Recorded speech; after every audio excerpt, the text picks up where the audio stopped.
So you good with languages? Till I worked in Malayalam, I thought I was good with languages. But after Malayalam, I have my doubts. I think I was being a little overconfident, and then God was like, okay, here, take Malayalam now. Because What is it about the language? Was it the I think Tamil and Telugu, even though I did not know them before I worked in Tamil and Telugu, I was able to learn, and Tamil I'm still learning, but I can speak now. But Malayalam, even after the film, I tried so hard. I even before the film, actually, I watched so many Malayalam films, but in every film, I felt like the dialect and the slang was so different ah? that I couldn't grasp it as a language. And then I was so worried and nervous that, okay, I mean, what if on set they don't like it? They think my accent is not working. If it's funny, will they laugh at me? And all those things I was so worried about.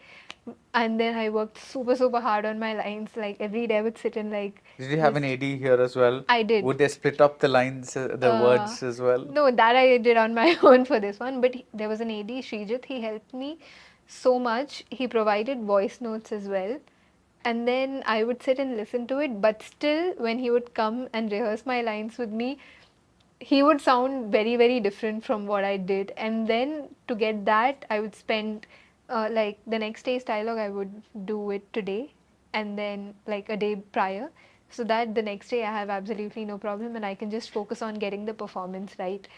And since day one, the team was, they never made me conscious. In fact, I was worrying too much, I feel.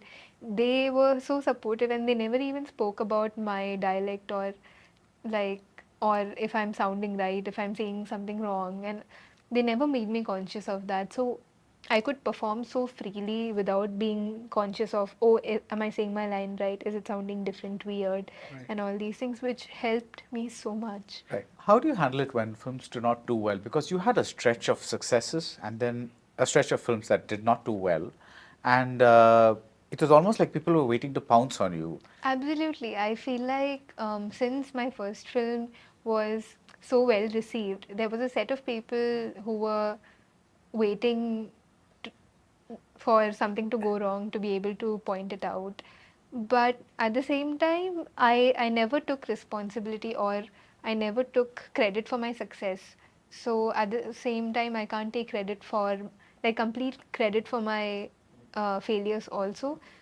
But at the same time, I can see where it went wrong, and I feel like more than a successful film, you learn much more from a film that did not work, to understand why and all these things.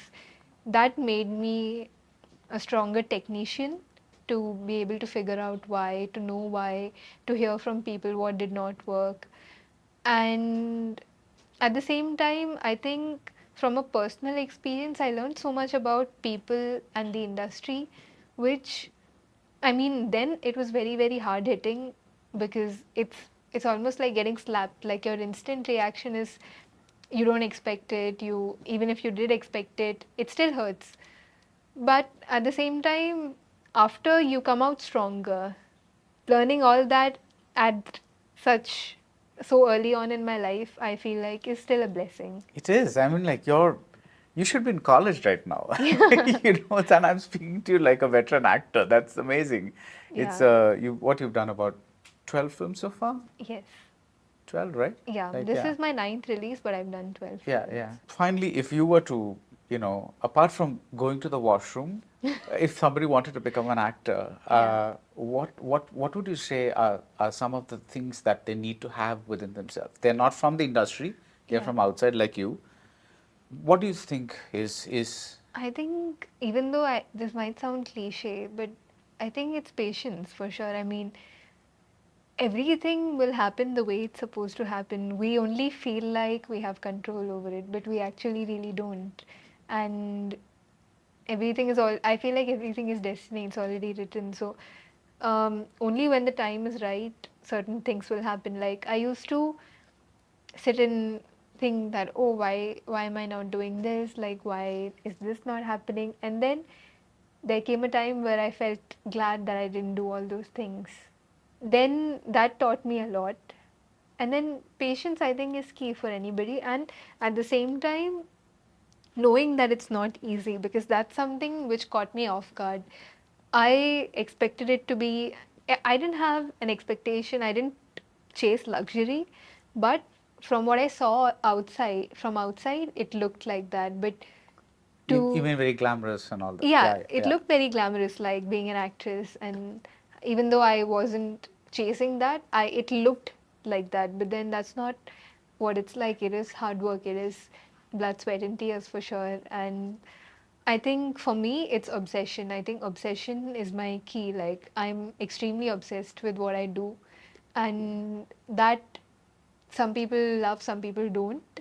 But I can't change that about myself. Ever since I came back and decided to be an actor, you have to be a little obsessed, is what I I think feel. obsession is a good thing Yeah, because I think it's it's a good thing. A lot of people don't seem to enjoy.